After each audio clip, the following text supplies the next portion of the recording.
নমস্কার। গল্প সাথে অস্মিতায় আপনাদের সবাইকে আবারও স্বাগত জানাই। আজ বিভূতিভূষণ বন্দ্যোপাধ্যায়ের একটি ছোট গল্প উমা রানী আমরা সবাই শুনব। তাহলে শুরু করি। বসন্ত পড়ে গিয়েছে না? দক্ষিণ হাওয়া এসে শীতকে তাড়িয়ে দিচ্ছে। আকাশ এখন নীলচে, মনে হচ্ছে উড়ন্ত চিলগুলোর ডানায় নীল রং লেগে যাবে। এই সময় তার কথা আমার বড় মনে পড়ে। তার কথাই বলবো। মেডিকেল কলেজ থেকে বার হয়ে প্রথম দিনগত গভর্নমেন্টের চাকরি নেবার বৃথা চেষ্টা করার পর যে মাসে আমি একটা চা বাগানের ডাক্তারি নিয়ে গৌহাটি চলে গেলাম, সেই মাসেই আমার ছোট বোন শৈল শ্বশুর বাড়িতে কলেরা হয়ে মারা গেল। এই শৈলকে আমি বড় ভালোবাসতুম। আমার অন্যান্য বোনেদের সঙ্গে ছেলেবেলায় অনেক মারামারি করেছি, কিন্তু শৈলর গায়ে আমি কোনো দিন হাত তুলিনি। শৈলর বিয়ে হয়েছিল যশোর জেলার একটা পাড়া গায়ে। শৈল কখনো সে গ্রামে যায়নি। তার স্বামী তাকে নিয়ে কলকাতাতে বাসা করে থাকত। তার স্বামী প্রথমে পাটের দালালি করত, তারপর একটা অফিসে ইদানিং কি একটা চাকরি পেয়েছিল। যেখানে শৈলর স্বামী বাসা করেছিল তার পাশেই আমার মামার বাড়ি, একটা গলির এপার ওপার। এই বাসায় ওরা শৈলর বিয়ের অনেক আগে থেকেই ছিল এবং শৈলর বিয়েও মামা বাড়ি থেকেই হয়। সেদিন সন্ধ্যায় কিছু আগে বাগানের ম্যানেজারের বাংলো থেকে একটা ঘা ড্রেস করে আমি ফিরছি। পিয়ন খানকতক চিঠি আমার হাতে দিয়ে গেল।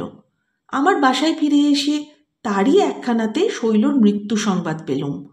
বাংলোর চারিপাশের ঝাউ, কৃষ্ণচূড়া ও সরল গাছগুলো সন্ধ্যার বাতাসে সনসন করছিল। আমার চোখের সামনে সমস্ত চা বাগানটা, দূরের ঢালু পাহাড়ের গাটা, মারঘেরিটা, 2 নম্বর বাগানের ম্যানেজারের বাংলোর সাদা রংটা, দেখতে দেখতে সবগুলো মিলে একটা জমাট অন্ধকার পাকিয়ে তুলল। আলো জ্বালিয়ে চুপ করে ঘরের মধ্যে বসে রইলুম কিছুক্ষণ। বাইরের হাওয়া খোলা দুয়ার জানলা দিয়ে ঢুকতে লাগলো। অনেক দিনের শৈল যে। কলকাতা থেকে ছুটি পেয়ে যখন বাড়ি যেতুম, শৈল বেচারি আমার তৃপ্তি দেবার পন্থা খুঁজে ব্যাকুল হয়ে পড়ত। কোথায় কুল, কোথায় কাঁচা তেঁতুল, কার কাছে কদবেল পেকেছে, আমার বাড়ি আসবার আগেই শৈল এসব ঠিক করে রাখত। নানা রকম মশলা তৈরি করে কাগজে কাগজে মুড়ে রেখে দিত। আমি বাড়ি গেলেই তার আনন্দ জড়ানো ব্যস্ততা ও ছুটোছুটির আর অন্ত থাকত না। গ্রীষ্মের ছুটিতে আমি বাড়ি গেলে আমায় বেলের শরবত খাওয়ানোর জন্য পরের গাছের বেল চুরি করতে গিয়ে ঘরের পরের কত অপমান সে সহ্য করেছে। আমারই জুতো বুনে দেবে বলে তার উল বুনতে শেখা। সেই শৈল তো আজকের নয়। যতদূর দৃষ্টি যায় পেছনে ফিরে চেয়ে দেখলুম কত ঘটনার সঙ্গে, কত তুচ্ছ সুখ দুঃখের স্মৃতির সঙ্গে, কত খেলাধুলায় শৈল জড়ানো রয়েছে। সে আজ ওই আকাশের মাঝখানের জলজলে সপ্তর্ষি মণ্ডলের মতো দূরের হয়ে গেল।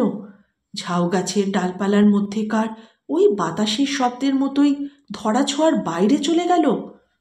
তারপর কিছুদিন ছুটি নিয়ে দেশে চলে এলুম। বাড়ির সকলকে সান্ত্বনা দিলুম। আহা, দেখলুম আমার ভগ্নিপতি বেচারা বড় আঘাত পেয়েছে। শৈলর বিয়ে হয়েছিল ওই মোটে 3 বছর। এই সময়ের মধ্যেই সে বেচারা শৈলকে বড় ভালোবেসে ফেলেছিল। তাকে অনেক বোঝাবার চেষ্টা করলুম। শৈল প্রথম বুনতে শিখেই আমার ভগ্নিপতির জন্য একটা গলাবন্ধ বুনছিল। সেটা তৈরি অবস্থায় পড়ে আছে। ভগ্নিপতি সেইটে আমার কাছে দেখাতে নিয়ে এলো। সেইটে দেখে আমার মনের মধ্যে কেমন একটু হিংসে হলো। আমার জুতো বুনে দেবার জন্য উল বুনতে শিখে শেষে কিনা নিজের স্বামীর গলাবন্ধ আগে বুনতে যাওয়া। তবু তো সে আজ নেই। পরে আবার গৌহাটি ফিরে গিয়ে যথারীতি চাকরি করতে লাগলুম। দেশ থেকে এসে আমার ভগ্নিপতির সঙ্গে প্রথম প্রথম খুব পত্র লেখালেখি ছিল। তারপর তা আস্তে আস্তে বন্ধ হয়ে গেল। তার আর বিশেষ কোনো সংবাদ আমি রাখতুম না। তবে মাঝে মাঝে মামার বাড়ির গিয়ে জানতে পারতুম সে অনেকের অনেক অনুরোধ সত্ত্বেও পুনরায় বিবাহ করতে রাজি নয়। বিবাহ সে নাকি আর করবেই না। এই রকম করে বিদেশে অনেক দিন কেটে গেল। দেশে যাবার বিশেষ কোনো টান না থাকাতে দেশে বড় যেতুম না। আমার মা বাবা অনেক দিন মারা গিয়েছিলেন, বোনগুলির সব বিয়ে হয়ে গিয়েছিল, আমি নিজেও তখন অবিবাহিত। কাজেই আমার পক্ষে দেশ বিদেশ দুই সমান। চা বাগানের কাজের কোনো বৈচিত্র্য ছিল না। সকালবেলা ডাক্তারখানায় বসে নিরস একঘেয়ে ভাবে কুলিদের হাত দেখা, কলের পুতুলের মতো ওষুধ লিখে দেওয়া। রোগ তাদের যেন বড় একঘেয়ে রকমের, সাদা জ্বর, হিল ডায়রিয়া, বড় জোর কালা জ্বর, কালে ভদ্রে এক আধটা টাইফয়েড বা শক্ত রকমের নিউমোনিয়া। যখন হাতে কাজকর্ম বিশেষ থাকতো না তখন পড়তুম, না হয় আমার একটা খেয়াল আছে অপটিক্সের বা আলোকতত্ত্বের চর্চা করা, তাই করতুম। বাংলোর একটা ঘর এই উদ্দেশ্যে আধার ঘর বা ডার্ক রুমে পরিণত করে নিয়েছিলাম। কলকাতা থেকে প্রতি মাসে অনেক ভালো ভালো লেন্স ও অপটিক্সের বই আমি কিনে আনতুম। বছর তিনেক এইভাবেই কেটে গেল। এই সময় মামার বাড়ির পত্রে জানলুম আমার ভগ্নিপতি আবার বিবাহ করেছে। সকলে শনির্বন্ধ অনুরোধ ও পীড়াপিড়ির হাত থেকে সে নাকি আর এড়াতে পারল না। এতে মনে মনে আমি তাকে কোনো দোষ দিতে পারলুম না। শৈলর প্রতি তার ভালোবাসা অকৃত্রিমই, তারই বলে সে এতদিন জুঝল, এটাও তো অনেক। সেবার বৈশাখ মাসের প্রথমে দেশে গিয়ে মামার বাড়ি উঠলুম। আমার এমন কতকগুলো কথা অপটিক্স সম্বন্ধে মনে এসেছিল যা একজন বিশেষজ্ঞের নিকট বলা নিতান্ত আবশ্যক ছিল। আমার এক বন্ধু সেবার বিলেত থেকে এসে প্রেসিডেন্সি কলেজে বস্তুবিজ্ঞানের অধ্যাপক নিযুক্ত হয়েছিলেন। তার সঙ্গে সেসব বিষয়ের কথাবার্তা কইবার জন্যই আমার একরকম কলকাতায় আসা। তার ওখানে যাতায়াত আরম্ভ করলুম। সেও খুব উৎসাহ দিল। আমি অপটিক্স দিয়ে একেবারে মেতে উঠলুম। এই অবস্থায় একদিন সকালবেলা বারান্দায় বসে রয়েছি, হঠাৎ আমার চোখে পড়ে গেল সামনের বাড়ির জানালাটা। সেইটাই আমার ভগ্নিপতির বাসা। দেখলুম কে একটি অপরিচিতা মেয়ে ঘরের মধ্যে কি যেন কাজ করছে। আমার দিক থেকে শুধু তার সুপুষ্টু হাত দুটি দেখা যাচ্ছিল, আর মনে হচ্ছিল তার পিঠের দিকটা খুব চওড়া। একটু পরেই সেই ঘরের ভেতর ঢুকলো আমার ভগ্নিপতির বোন টুনি। টুনির বিয়ে হয়ে গিয়েছে, বোধহয় সম্প্রতি শ্বশুরবাড়ি থেকে এসেছে। আমি গৌহাটি থেকে এসে পর্যন্ত ওদের বাড়ি যাইনি। টুনিকে দেখে ডেকে জিজ্ঞাসা করলুম, টুনি, ওই মেয়েটি কি নতুন বউ? টুনি বলল, হ্যাঁ দাদা। দেখি একবার। টুনি মেয়েটিকে ডেকে কি যেন একটা বলল, তাকে জানলার কাছে নিয়ে এসে তার ঘোমটা খুলে দিল। ভালো দেখা গেল না। গলির এপারে আমাদের মামাদের বাড়িটা উঠে গলির ওপারের বাড়ির ঘরগুলো প্রায় অপটিক চর্চার ডার্করুম করে তুলেছিল।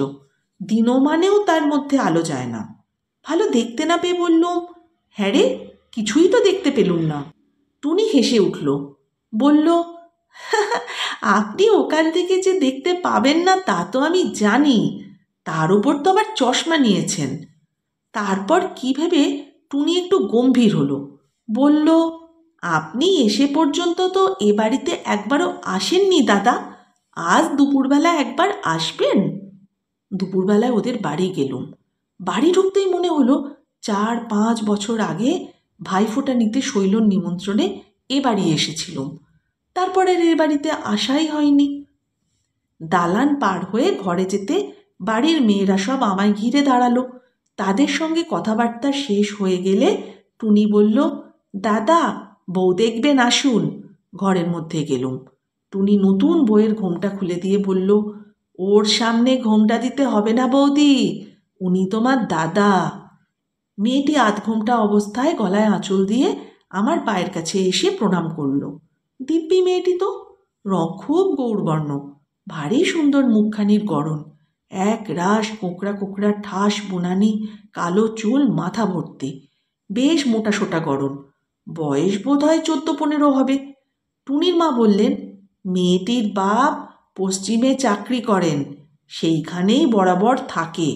ওই এক মেয়ে, অন্য ছেলেপিলে কিছু নেই। তাদের সঙ্গে কি জানাশোনা ছিল, তাই এইখানে সম্বন্ধ ঠিক করে বিয়ে দিয়েছে। মেয়েটি প্রণাম করে উঠে দাঁড়ালো। আমি তার হাত ধরে তাকে কাছে নিয়ে এলুম।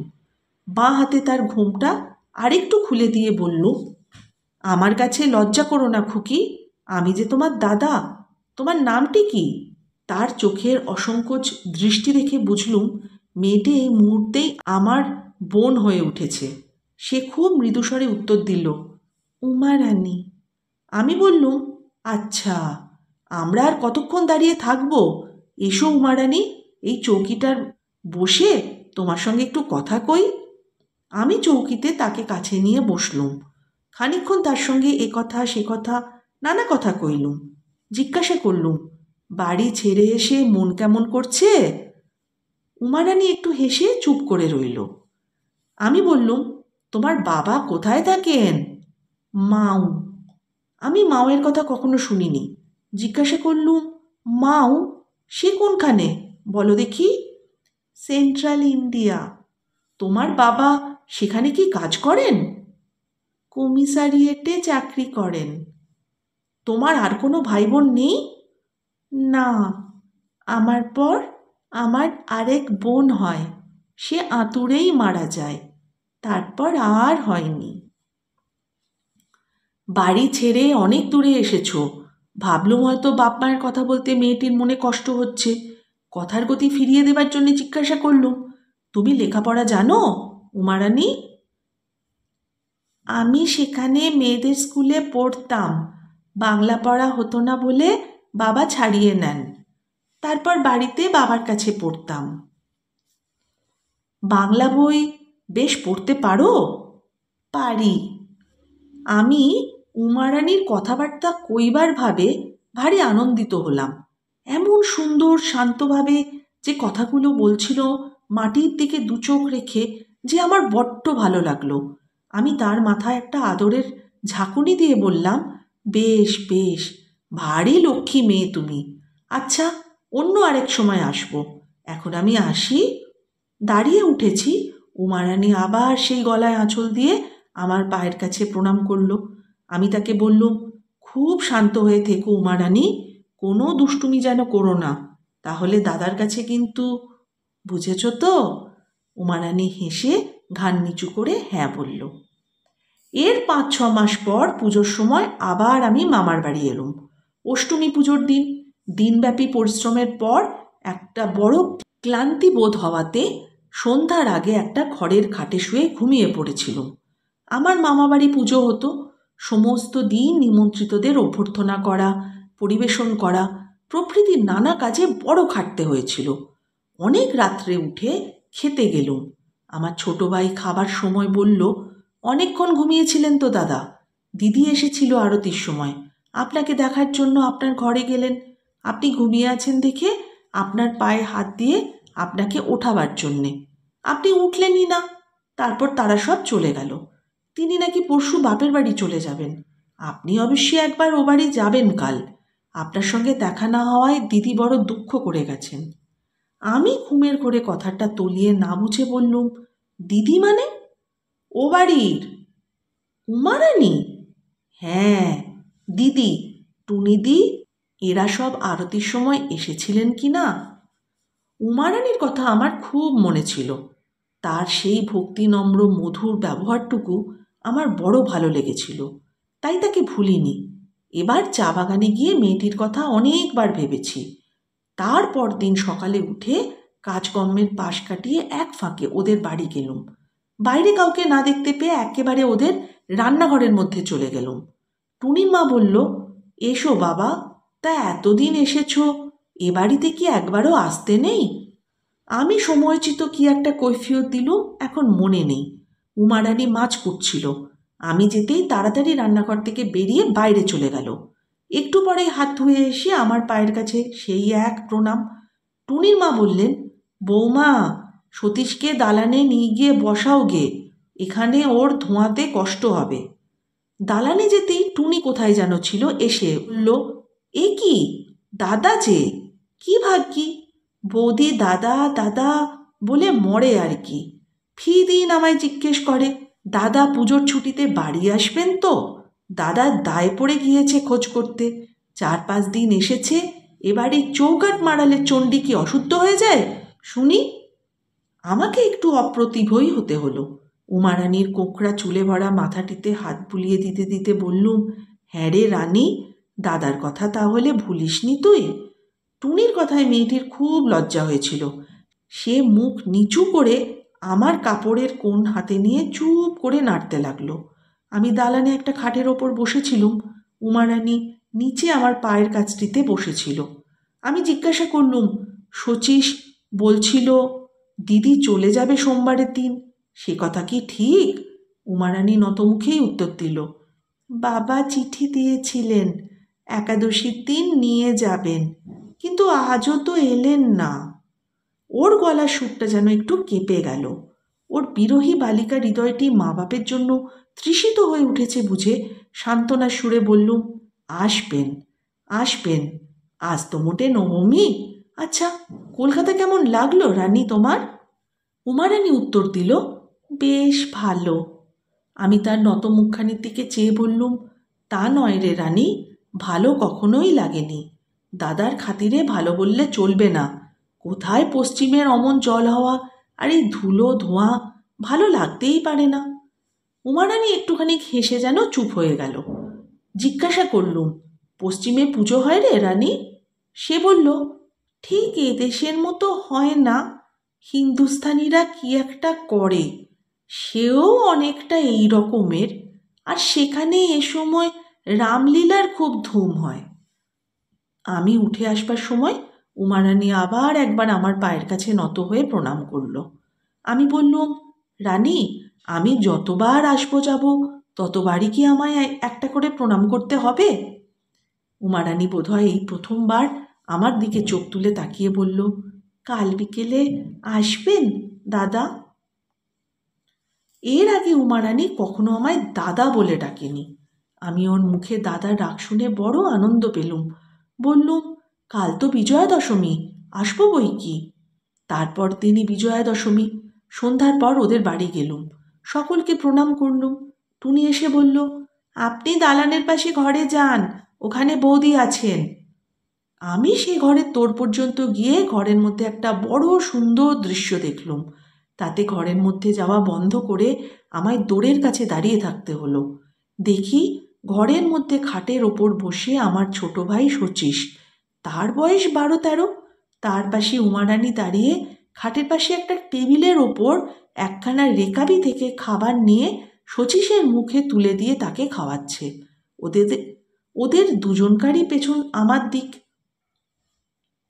এমন কোমল স্নেহের সঙ্গে উমারানী শচীশের কাঁধের ওপর তার বাঁ হাতটি দিয়ে স্নেহময়ী বড় দিদির মতো আপন হাতে তার মুখে খাবার তুলে দিচ্ছে যে আমার মনে হলো আজ শৈল বেঁচে থাকলে সে এর বেশি করতে পারত না। উমারানীর প্রতি এতদিনে অনুভূত একটা স্নেহরসে আমার মন সিক্ত হয়ে উঠল। আমি খানিকক্ষণ দোরের কাছে চুপ করে দাঁড়িয়ে থেকে ঘরের ভেতর ঢুকে পড়ে উমারানীকে বললুম, লুকিয়ে লুকিয়ে ছোট ভাইকে খাওয়ালে শুধু হবে না, দাদাকে কি খেতে দিবি না রে বোন আমার? বেচারি উমারানীর মুখ লাল হয়ে উঠল লজ্জায়। সে এমন থতমত খেয়ে গেল হঠাৎ যে খামোকা এত প্রণাম করে, আজ বিজয়ার দিন সে প্রণাম করতেই ভুলে গেল। একটা কি কথা যেন অস্পষ্টভাবে বার দুই বলে সে মাথা নিচু করে রইল। আমি তার দিকে চেয়ে চুপ করে দাঁড়িয়ে রইলুম। আজ যে তাকে ধরে ফেলেছি, তার ভাই বোন বিহীন নির্জন প্রাণটি কিসের জন্য তৃষিত হয়ে আছে তা যে আজ বার করে ফেলেছি। আজ অনুভব করছিলুম জগতের মধ্যে ভাই বোনের একটু স্নেহ পাবার জন্যে ব্যাকুল এমন অনেক হৃদয়কে আজ আমি আমার বড় ভাইয়ের উদার স্নেহ ছায়াতলে আশ্রয় দিয়েছি। একটু বুক জোড়ানো তৃপ্তিতে আমার মন ভরে উঠল। সেই সময় টুনি সে ঘরে ঢুকে আমার সামনের টেবিলে থালা ভরা মিষ্টান্ন রেখে বলল, দাদা একটু মিষ্টি মুখ করুন। আমি টুনিকে বললুম, আয় টুনি, সকলে মিলে খাই। উমারানীকে খাটের ওপর বসালুম। খাবার সকলে মিলে খেলুম। উমারানী লজ্জায় একেবারে আড়ষ্ট, কপালে বিন্দু বিন্দু ঘাম জমে গেল তার লজ্জার চোটে। বেচারি লজ্জায় আর ঘামে হাঁপিয়ে মারা যায় দেখে তার ঘুমটা বেশ করে খুলে দিলুম। বললুম, আমি দাদা, আমার কাছে লজ্জা কি রে রানী? আমার লক্ষ্মী ছোট বোন না তুই? জলযোগ পর্ব সমাধা করে বাইরের দালানে এসে টুনির মায়ের সঙ্গে গল্প করতে আরম্ভ করলুম। একটু পরে তিনি উঠে রান্নাঘরে চলে গেলেন। আরও খানিক পরে আমি উঠতে যাচ্ছি, উমারানী কাছে এসে দাঁড়ালো। জিজ্ঞাসা করলুম, রানী, আজ ঠাকুর বিসর্জন দেখলি নে? ওপরের ঘরের জানলা থেকে দেখেছিলাম, বেশ ভালো। অনেক রকমের প্রতিমা, তাই না রে? হ্যাঁ, কত বড় বড় সব। তারপর একটু চুপ করে থেকে আমার দিকে চেয়ে বলল, দাদা, কাল আসবেন না? আমি বললাম, সে কি বলতে পারি, সময় পাই তো আসবো, আবার শিগগির চলে যাব কি না, অনেক কাজ আছে মা। আপনি কি খুব শিগগির যাবেন দাদা? হ্যাঁ, বেশি দিন তো ছুটি নেই, পূর্ণিমার পরেই যেতে হবে। উমারানী নতমুখে চুপ করে রইল। বললুম, তা তোকেও তো আর বেশি দিন থাকতে হবে না রে। উমারানী বলল, বাবা বোধহয় কাল আসবেন। ওকে একটু সান্ত্বনা দেবার জন্যে বললুম, তবে আর কি, এই 2 দিন কোনো রকমে কাটালেই তো ব্যাস। সে একটু চুপ করে থেকে তারপর যেন ভয় ভয় বলল, যাবার আগে একবারটি এ বাড়ি আসতে পারবেন না দাদা? বললুম, খুব খুব পারবো, আসবো বই কি, নিশ্চয়ই আসবো। এরপর 7 দিন পর গৌহাটি রওনা হলাম। এই কদিন নানা কাজে ব্যস্ত হয়ে চারদিকে আমাকে ঘুরতে হয়েছিল। শচীশের মুখে শুনেছিলাম উমারানীর পশ্চিমে যাওয়া হয়নি, কি কারণে তার বাবা তাকে নিতে আসতে পারেনি। শচীশ মাঝে মাঝে বলতো, দাদা, যাবার আগে একবার দিদির সঙ্গে দেখা করে যাবেন, তিনি আপনার কথা প্রায়ই বলেন। ইচ্ছা থাকলেও গৌহাটি যাবার আগে উমারানীর সঙ্গে দেখা করা আর আমার ঘটেনি। গৌহাটি গিয়ে এবার অনেক দিন রইলুম। উমারানীর কথা প্রথম প্রথম আমার খুব মনে হতো, তারপর দিন কতক পরে তেমন আর বিশেষ মনে হতো না, ক্রমে প্রায় ভুলেই গেছিলুম। কিছুদিন পর গৌহাটির চাকরি ছেড়ে দিলুম। শিলচর, দার্জিলিং, নানা চা বাগান ঘুরে বেড়ালাম। 2-1টা হাসপাতালেও কাজ করলাম। সব সময় নির্জনে কাটাতাম। একা বাংলোয় থেকে থেকে কেমন যেন হয়ে গেছিলাম। অনেক লোকের ভিড়, অনেক লোকের একসঙ্গে কথাবার্তা আর যেন সহ্য করতে পারতাম না। এখানে সন্ধ্যায় পাহাড়ের দেওয়ালের গায়ে কুমকুম জড়ানো সন্ধ্যা, সূর্যাস্ত, চা ঝোপের চারপাশে ঘেরা গোধূলির অন্ধকার, গভীর রাতের একটা স্তব্ধ গভীর ভাব, আর সরল গাছের ডালপালার মধ্যে বাতাসের বিচিত্র সুর, ওই আমার কাছে বড় প্রিয়, বড় স্বস্তিকর বলে মনে হতো। বসবার ঘরটিতে সাজিয়ে রেখেছিলুম জগতের যুগ যুগের জ্ঞানবিদদের বই, যাদের আলোক সামান্য প্রতিভা আমার সুন্দরী বসুন্ধরার অতীত শৈশবে তার রহস্যময় বালিকা জীবনের তমসাচ্ছন্ন ইতিহাসের পাতা আলোকোজ্জ্বল করে তুলেছে, যাদের মনীষার যোগদৃষ্টি অসীম শূন্যের দূরত্ব ভেদ করে বিশাল নক্ষত্র জগতের তত্ত্ব অবগত হচ্ছে। এইরকম প্রায় 7-8 বছর পর আবার কলকাতায় এলুম। ভাবলুম কলকাতাতেই প্র্যাকটিস আরম্ভ করব।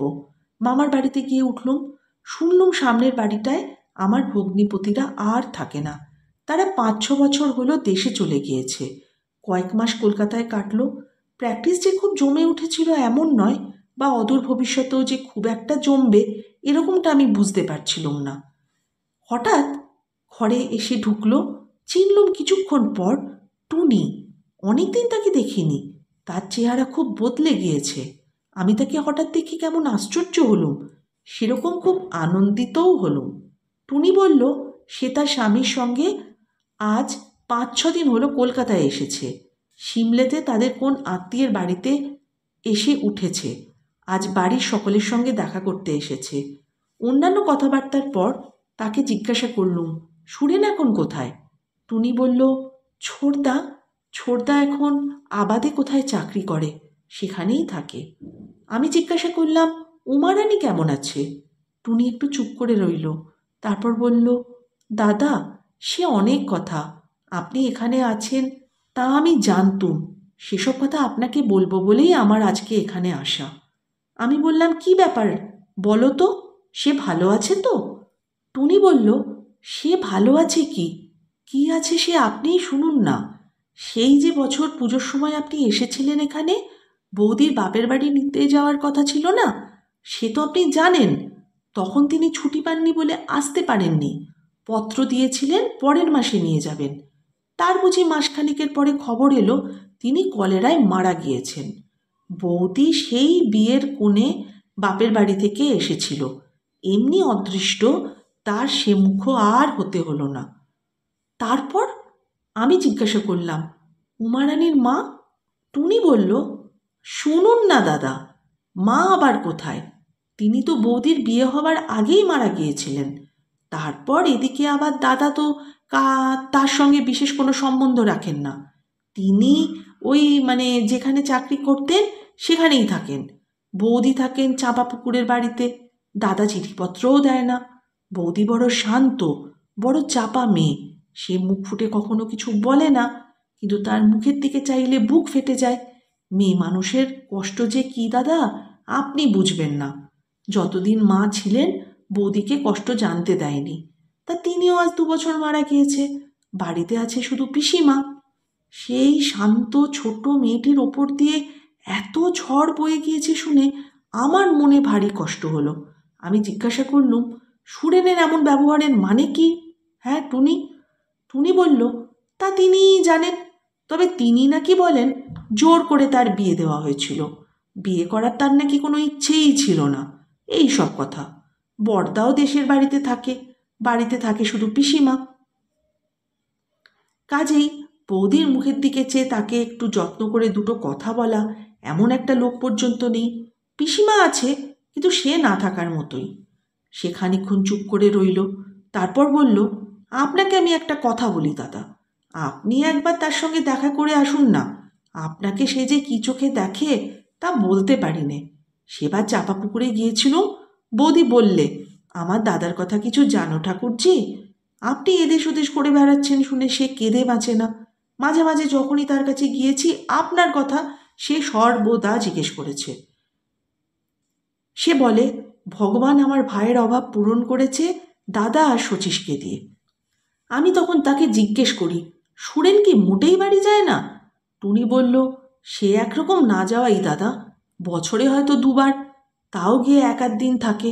তাও যায় কি যায় না, কিস্তি না কি সে সময় যার কাছে যা খাজনা পাওয়া যায় যায়, টাকা নেয় আবার চলে আসে। তারপর অন্যান্য 1-8টা কথাবার্তার পর টুনি চলে গেল। সেদিন বিকেলে টুনির কাছ থেকে এ ধরনের কথা শুনে মনটা বড় হু হু করে উঠল। ঠিক করলাম উমারানির সঙ্গে, উমারানি যেখানে থাকে সেখানে গিয়ে দেখাই করে আসব। পরের দিন আমি খুঁজে খুঁজে উমারানির সঙ্গে গেলাম দেখা করতে। উমারানি আমাকে দেখে একেবারে অবাক। আমাকে একটা ঘরে নিয়ে গিয়ে বসতে দিল। হাত মুখ ধোবার পর উমারানি একটা ঘরের মধ্যে আমাকে নিয়ে গেল। আমি যে এখানে এ অবস্থায় হঠাৎ আসব তা যেন সম্ভাবনার সীমার সম্পূর্ণ বাইরের জিনিস, অন্তত তার কাছে। তাই বেচারির মুখ দিয়ে কথা বার হচ্ছিল না। তার আবেগকে স্বাভাবিক গতি লাভের সুযোগ দেবার জন্যে আমিও কোনো কথা বলছিলুম না। একটুখানি দুজনে চুপ করে থাকার পর উমারানি বলল, দাদা, এতদিন বুঝি পর মনে পড়ল আপনার? আমি আগেকার মতো তার মাথার দুপাশে চুলগুলোয় হাত বুলিয়ে দিতে দিতে বললুম, রানী, আসতে পারিনি হয়তো নানান কাজে, কিন্তু এ কথা মনে ভাবিস না বোন আমার যে আমি ভুলে গিয়েছিলুম। চেহারা যে একেবারে শুকিয়ে গিয়েছে রে তোর। বড্ড কি অসুখ বিসুখ হয়েছিল তোর। 8 বছর আগেকার সেই ছোট্ট মেয়েটির মতো মুখ নিচু করে একটুখানি হেসে সে চুপ করে রইল। জিজ্ঞাসা করলুম, আচ্ছা রানী, আমি আসবো এ কথা ভেবেছিলি কখনো? তার 2 চোখ জলে ভরে এলো। বলল, কি করে ভাববো দাদা, আমি আপনাদের আবার দেখতে পাবো, আপনাকে আদর যত্ন করতে পারবো, এমন কপাল যে আমার হবে তা কি করে ভাববো? এলোমেলো যেসব চুল তার ঘোমটার আশেপাশে পড়েছিল সেগুলো সব ঠিকমতো সাজিয়ে দিতে দিতে বললুম, সেই জন্যেই তো এলুম রে বোন। আর তোদের দেখার ইচ্ছে বুঝি আমার হয় না? ভাবিস বুঝি দাদাদের মন সব শান বাঁধানো? সে বলে, তাই আজ 2-3 দিন থেকে আমার বাঁ চোখের পাতা অনবরত নাচছে দাদা। আজ ওবেলা যখন ঘাটে যাই তখন বড্ড নেচেছে। পিসিমাকে বলতে পিসিমা বললেন, মেয়ে মানুষের বাঁ চোখ নাচলে ভালো হয়। আমি বললুম, আমার কথা তোর মোটেই মনে ছিল না, তাই না রে রানী? সে এই কথার কোনো উত্তর দিল না। তার দু চোখ দিয়ে জল গড়িয়ে পড়ল। জিজ্ঞাসা করলুম, হ্যাঁ রে, সুরেন বাড়ি থেকে গেছে কতদিন? সে নতমুখে উত্তর দিল, প্রায় 8 মাস। আমি বললাম, চিঠিপত্র দেয়? উত্তরে সে ঘাড় নেড়ে জানালো, মাঝে মাঝে। তার মুখের ভাবে বুঝলুম যে তার বড় ব্যথার স্থানে আমি আঘাত দিয়েছি। দুঃখিনী বোনটির আমার এলোমেলো চুলে ঘেরা মুখখানির দিকে তাকিয়ে স্নেহে আমার মন গলে গেল। রুমাল বের করে তার চোখের জল মুছিয়ে দিলুম। কত রাত যে তার এমন চোখের জলে কেটেছে কে জানে, তার খোঁজ তো কেউ রাখে না। উমারানী জিজ্ঞাসা করল, দাদা আপনি কোথায় থাকেন? আমি বললুম, আগে নানা জায়গায় ঘুরছিলুম, এখন ঠিক করেছি কলকাতাতেই থাকব। দাদা আপনি বিয়ে করেছেন? আমি বললুম, না রে, বিয়ের তাড়াতাড়ি কি, সে একদিন করলেই হবে। ছোট মেয়েটির মতো ঠোঁট দুটো অভিমানে ফুলে উঠল। বলল, তাই বই কি, আপনি বুঝি ভেবেছেন চিরকাল সেই রকম ভেসে ভেসে বেড়াবেন? তা হবে না দাদা, এই বছরেই আপনার বিয়ে দেব। আমার হাসি পেল। বললুম, তুই আমার বিয়ে দিবি? দেবই তো, এই আষাঢ় মাসের মধ্যেই দেব। আমি বললুম, তা যেন হয়, কিন্তু আমার তো ঘর বাড়ি নেই, বিয়ে করে রাখবো কোথায় বউকে? সে বলল, কেন দাদা, রাখবার জায়গার বুঝি ভাবনা? আমি বউকে এখানে এনে রাখবো, দুজনে মিলে বেশ ঘর সংসার করব। আমি একটু গম্ভীরভাবে বলল, তাহলে পাঁচিখানা আবার যে ফেলে এলুম রানী, সামনের মাসে দিনটি যদি থাকে। উমারানী বলল, পাঁজি তো ওপরের ঘরে রয়েছে দাদা, আপনি এখন খাওয়া দাওয়া করুন, কাল সকালে দেখলেই হবে। আমি পরের দিন ফেরত আসি কলকাতায়। বলে আসি উমারানীকে আমি আবার কদিনের মধ্যেই আসব, কিন্তু কাজের মধ্যে এমনই আটকা পড়ে যাই, আর যেতে পারি না। হঠাৎই একদিন টুনির সঙ্গে আবার দেখা। টুনি বলল, বৌদি যে ভাদ্র মাসে মারা যায়, আমি সেই শ্রাবণ মাসে চাপাপুকুর গিয়েছিলাম। বৌদি আপনার কত গল্প করল, বললে মায়ের পেটের ভাই যে কি জিনিস ঠাকুরজি, তা আমি দাদাকে দিয়ে বুঝেছি। আমার বড় ইচ্ছে আমি দাদার বিয়ে দিয়ে তাকে সংসারী করে দেব। দাদা আমার ভেসে ভেসে বেড়ায়, কেউ একটু যত্ন করার নেই, ওতে আমার বড্ড কষ্ট। সে আষাঢ় মাসে কিছু কাঁটা গড়িয়ে রেখেছিল রূপোর, দাদার বউকে দেওয়ার জন্য।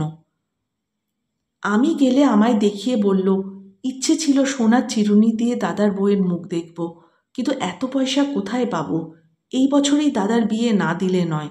বিয়ে হোক, তারপর চেষ্টা করে গড়িয়ে দেব। কাঁটা ওর বাক্সে তোলা ছিল। তারপর ভাদ্র মাসে বৌদি মারা গেল। আমি তার বাক্স থেকে কাঁটাগুলো বের করে এনেছিলাম আপনাকে দেব বলে। কোথায় পয়সা পাবে? সারা বছর জমিয়ে যা করেছিল তাতেই ওইগুলো গড়িয়েছিল। দাদা তো 1 পয়সাও তার হাতে দিত না।